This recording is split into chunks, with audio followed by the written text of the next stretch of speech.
கொழும்பில் சொகுசு அடுக்குமாடி குடியிருப்புகளை வாங்க, அழகான வீடுகளை கட்டிக்கொள்ள ராயல்டி இன்ஜினியரிங், வெள்ளவத்தை IBC ரோட்டில், வெள்ளவத்தை ஃபசஸ் லேனில்.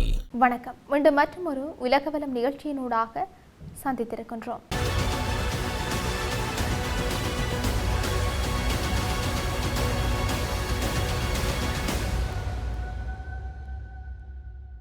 அமெரிக்க ஜனாதிபதி டொனால்ட் ட்ரம்ப் மற்றும் இஸ்ரேலிய பிரதமர் பெஞ்சமின் நெதன்யாகு ஆகியோருக்கு இடையிலான அரசியல் கருத்து வேறுபாடுகள் அண்மை காலமாக வெளிப்படையாக அதிகரித்து வரும் நிலையில் அமெரிக்காவின் ஆதரவு இல்லாமல் இஸ்ரேல் என்ற நாடே இன்று இருந்திருக்காது. குறிப்பாக என்னுடைய ஆதரவு இல்லாவிட்டால் இஸ்ரேல் நீண்ட காலத்திற்கு முன்பே கடுமையான சவால்களை எதிர்கொண்டிருக்கும் என்று ட்ரம்ப் தெரிவித்திருக்கிற கருத்து சர்வதேச அரசியல் அரங்கில் பெரும் கவனத்தை ஈர்த்திருக்குது. பிரான்சில் நடைபெற்ற G7 உச்சி மாநாட்டின் ஓரமாக கட்டார் அமீர் ஷேக் தமீம் பின் ஹமத் அல் தானியுடன் இணைந்து ஊடகங்களுக்கு கருத்து வெளியிட்ட போது ட்ரம்ப் இந்த கருத்துக்களை வெளியிட்டிருக்கிறார். அமெரிக்கா மற்றும் இஸ்ரேல் இடையிலான உறவு பல தசாப்தங்களாக வலுவாக இருந்து வந்தாலும் சமீப காலமாக மத்திய கிழக்கு விவகாரங்கள் தொடர்பில் ட்ரம்ப் மற்றும் நெதன்யாகு இடையே அணுகுமுறைகளில் வேறுபாடுகள் ஏற்பட்டிருக்கிறதாக அரசியல் அவதானிகள் சுட்டிக்காட்டுகிறார்கள். இஸ்ரேலுக்கு நான் வழங்கிய ஆதரவுக்கு நிகரான ஆதரவை வேறு எந்த அமெரிக்க ஜனாதிபதியும் வழங்கவில்லை. நான் எடுத்த நடவடிக்கைகள் இஸ்ரேலின் பாதுகாப்பையும் அதன் பிராந்திய நிலைப்பாட்டையும் வலுப்படுத்தின. நான் தலையிடாமல் இருந்திருந்தால் இஸ்ரேல் மிகப்பெரிய ஆபத்துக்களை எதிர்கொண்டிருக்கும் என்று ட்ரம்ப் கூறியிருந்தார். ட்ரம்பின் இந்த கருத்துக்களுக்கு பின்னணியாக லெபனானில் இஸ்ரேல் மேற்கொண்ட அண்மைய இராணுவ தாக்குதல்கள் பார்க்கப்படுகின்றன. அமெரிக்கா மற்றும் ஈரானிடையே புதிய சமாதான உடன்படிக்கை ஒன்றை எட்டுவதற்கான ராஜதந்திர முயற்சிகள் நடைபெற்று வரும் சூழலில் லெபனானின் தலைநகர் பெய்ரூட் அருகே இஸ்ரேல் நடத்திய தாக்குதல் ட்ரம்பின் அதிருப்தியை ஏற்படுத்தியதாக சர்வதேச ஊடகங்கள் செய்தி வெளியிட்டிருக்கின்றன. இந்த தாக்குதல் பிராந்தியத்தில் பதற்றத்தை மீண்டும் அதிகரிக்கும் அபாயத்தை உருவாக்கியிருக்கிறதாக அமெரிக்க அதிகாரிகள் கருதியதாகவும் தகவல்கள் தெரிவிக்கின்றன. இதையடுத்து நெதன்யாகுவிடம் நேரடியாக தொடர்பு கொண்ட ட்ரம்ப் தற்போதைய சூழ்நிலையில் கூடுதல் நிதானத்துடன் செயல்படுமாறு வலியுறுத்தியதாக கூறப்பட்டிருக்கின்றது. நெதன்யாகுவுடன் எனக்கு இன்னும் நல்ல உறவு இருக்கின்றது, ஆனால் தற்போதைய சூழ்நிலையில் அவர் மிகவும் கவனமாக நடந்து கொள்ள வேண்டும். ஒரு தவறான முடிவு முழு பிராந்தியத்தையும் மீண்டும் போருக்குள் தள்ளிவிடக்கூடும் என்று ட்ரம்ப் குறிப்பிட்டிருக்கிறார். லெபனானின் தற்போதைய நிலைமை குறித்து கருத்து வெளியிட்ட ட்ரம்ப் அந்த நாடு ஒரு காலத்தில் மத்திய கிழக்கின் மிகவும் முன்னேற்றமான நாடுகளில் ஒன்றாக இருந்ததாகவும் நினைவூட்டியிருந்தார். லெபனான் ஒரு காலத்தில் மிகச்சிறந்த நாடாக இருந்தது. அங்கு பேராசிரியர்கள், மருத்துவர்கள், சட்டத்தரணிகள், விஞ்ஞானிகள் உள்ளிட்ட உயர்தர அறிவாளிகள் வாழ்ந்தார்கள். மத்திய கிழக்கின் அறிவு மையமாக அது திகழ்ந்தது. ஆனால் இன்று அந்த நாடு தொடர்ச்சியான அரசியல் மற்றும் இராணுவ நெருக்கடிகளால் பாதிக்கப்பட்டுள்ளது என்று அவர் கூறியிருக்கிறார். இதற்கிடையில் பெய்ரூட்டில் நடத்தப்பட்ட தாக்குதல் தொடர்பில் இஸ்ரேல் விளக்கம் அளித்திருக்கிறது.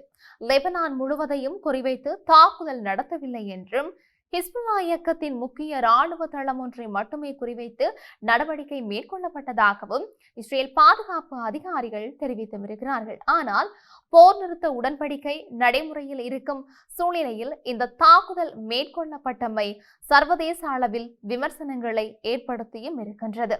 ட்ரம்ப் இதுகுறித்து கருத்து தெரிவிக்கையில், தாக்குதல் பற்றிய தகவலை அனைத்து ஆலோசகர்கள் மூலம் அறிந்தபோது தாம் ஆச்சரியமடைந்ததாக குறிப்பிட்டிருந்தார். மத்திய கிழக்கு அரசியல் தற்போது அதிகம் பேசப்படும் விடயங்களில் ஒன்றாக ஈரான் அமெரிக்க உறவு மாறியிருக்கின்றது. ஈரானுடனான பேச்சுவார்த்தைகளை முன்னெடுத்து வரும் நிலையில் நெதன்யாகுவின் சில நடவடிக்கைகள் தேவையற்ற பதற்றத்தை உருவாக்கியதாக ட்ரம்ப் மறைமுகமாக குற்றம் சாட்டியிருக்கிறார். ஈரான் தொடர்பான சில முடிவுகளில் நாம் மிகவும் கவனமாக இருக்க வேண்டியிருந்தது. சில சந்தர்ப்பங்களில் தவறான மதிப்பீடுகள் செய்யப்பட்டன என்றும் அவர் குறிப்பிட்டிருந்தார். இந்த கருத்து நேரடியாக நெதன்யாகுவை நோக்கிய விமர்சனமாக அரசியல் ஆய்வாளர்களால் பார்க்கப்படுகின்றது.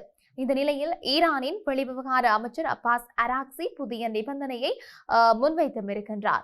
அமெரிக்கா மற்றும் ஈரானிடையே எந்தவித இறுதி ஒப்பந்தமும் ஏற்பட வேண்டும் என்றால் லெபனானில் ஆக்கிரமிக்கப்பட்டுள்ளதாக கருதப்படும் பகுதிகளில் இருந்து இஸ்ரேல் படைகள் வெளியேற வேண்டும் என்றுமே அவர் தெரிவித்திருக்கின்றார். ஆக்கிரமிப்பு தொடரும் வரை அமைதி முழுமையடையாது, இஸ்ரேலிய படைகள் வெளியேறாமல் போர் முடிந்ததாக கருத முடியாது என்று அராக்சி வலியுறுத்தியும் இருந்தார். எனினும் இந்த கோரிக்கை தற்போதைய பேச்சுவார்த்தை விரைவில் இடம்பெறவில்லை என்று அமெரிக்க அதிகாரிகள் தெரிவித்தும் இருக்கின்றார்கள். ஈரானின் கோரிக்கையை நிராகரித்திருக்கிற இஸ்ரேலிய பிரதமர் பெஞ்சமின் நெதன்யாகு பாதுகாப்பு தேவைகள் பூர்த்தியாகும் வரை இஸ்ரேலிய படைகள் லெபனானில் தொடர்ந்து நிலைநிறுத்தப்படும் என்று தெரிவித்தும் இருக்கின்றார். அத்தோடு காசா, சிரியா மற்றும் லெபனான் தொடர்பான இஸ்ரேலின் பாதுகாப்பு கொள்கைகளில் எந்த மாற்றமும் ஏற்படாது என்றும் அவர் உறுதியாக கூறியும் இருக்கின்றார். இஸ்ரேலின் பாதுகாப்பு எங்களின் முதல் முன்னுரிமை. எந்த ஒரு சர்வதேச அழுத்தமும் எங்களின் பாதுகாப்பு முடிவுகளை மாற்றாது என்று நெதன்யாகு தெரிவித்தும் இருக்கின்றார். ட்ரம்பின் சமீபத்திய கருத்துக்கள் அமெரிக்கா இஸ்ரேல் உறவின் எதிர்காலம் குறித்து புதிய கேள்விகளை எழுப்பியும் இருக்கின்றன. ஒருபுறம் ஈரானுடன் சமாதான முயற்சிகளை முன்னெடுக்கும் அமெரிக்கா, மறுபுறம் லெபனான், காசா மற்றும் சிரியாவில் தன்னுடைய ராணுவ நடவடிக்கைகளை தொடரும். இஸ்ரேல் ஆகிய இரு தரப்பினரின் அணுகுமுறைகளில் முரண்பாடுகள் தென்பட தொடங்கியும் இருக்கின்றன. இதனால் மத்திய கிழக்கின் அரசியல் சமநிலை புதிய கட்டத்தை நோக்கி நகரக்கூடும் என்று சர்வதேச அரசியல் ஆய்வாளர்கள் கருதியிருக்கின்றார்கள். குறிப்பாக ட்ரம்ப் மற்றும் நெதன்யாகுடையிலான இந்த வெளிப்படையான கருத்து வேறுபாடு எதிர்வரும் மாதங்களில் அமெரிக்கா இஸ்ரேல் உறவிலும் ஈரான் தொடர்பான பேச்சுவார்த்தைகளிலும் முக்கிய தாக்கத்தை ஏற்படுத்தக்கூடும் என்று மதிப்பிடப்பட்டு இருக்கின்றது. தொடர்ச்சியாக உலகின் மிக முக்கியமான கடல் வர்த்தக மற்றும் எரிசக்தி போக்குவரத்து வழித்தடங்களில் ஒன்றாக கருதப்படும் ஹார்முஸ் நீரிணை வழியாக செல்லும் சர்வதேச கப்பல்களிடமிருந்து போக்குவரத்து மற்றும் வழிகாட்டுதல் கட்டணங்களை அறவிடும் ஈரானின் நடவடிக்கை முற்றிலும் நியாயமற்றது என்று சாத்தம் ஹவுஸ் அமைப்பின் சர்வதேச சட்டப்பிரிவு இயக்குனர் மார்க் வெல்லர் தெரிவித்திருக்கிறார். சர்வதேச ஊடகம் ஒன்றுக்கு வழங்கிய நேர்காணலில் கருத்து வெளியிட்ட அவர், இந்த நடவடிக்கை உலகளவிய கடல்சார் வர்த்தகத்திற்கும் சர்வதேச சட்ட ஒழுங்குகளுக்கும் எதிர்மறையான தாக்கங்களை ஏற்படுத்தக்கூடும் என்று எச்சரித்திருக்கிறார். இது தொடர்பில் மேலும் விளக்கமளித்த அவர், ஈரான் இந்த கட்டணத்தை நேரடியாக சுங்கவரி அல்லது கடல் வரி என்று குறிப்பிடாமல் கப்பலின் பாதுகாப்பான பயணத்தை உறுதி செய்வதற்கும் கடல் வழி பாதையில் வழிகாட்டுதல் சேவைகளை வழங்குவதற்கான சேவை கட்டணம் என்று விவரித்து வருவதாக சுட்டிக்காட்டியிருக்கிறார்.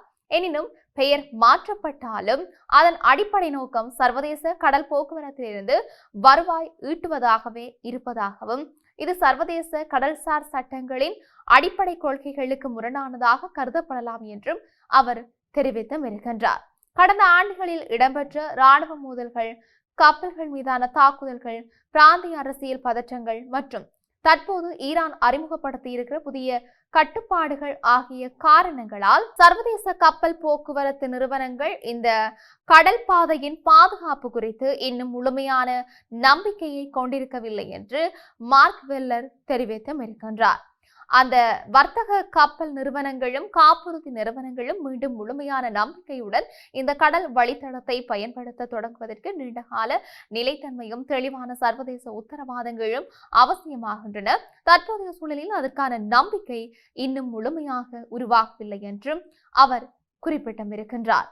உலக எரிசக்தி பாதுகாப்பிற்கும் சர்வதேச வர்த்தகத்திற்கும் முக்கியமான ஹார்முஸ் நீரிணையை சுற்றி இருக்கின்ற இந்த புதிய விவகாரம் எதிர்வரும் காலங்களில் சர்வதேச அரசியல் மற்றும் பொருளாதார அரங்குகளில் முக்கிய விவாத பொருளாக மாறும் என்று அவதானிகள் கருதுகின்றார்கள். இவை எப்படி இருக்க உலகளவிய ரீதியில் இன்னும் என்னெல்லாம் நடக்கப் போகின்றது என்று நாங்களும் பொறுத்திருந்து பார்க்கலாம்.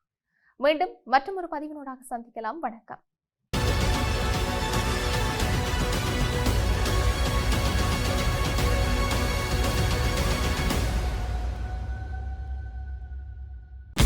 கொழும்பில் சொகுசு அடுக்குமாடி குடியிருப்புகளை வாங்க, அழகான வீடுகளை கட்டிக்கொள்ள ராயல்டி இன்ஜினியரிங் வெள்ளவத்தை IBC ரோட்டில், வெள்ளவத்தை ஃபசஸ் லேனில்.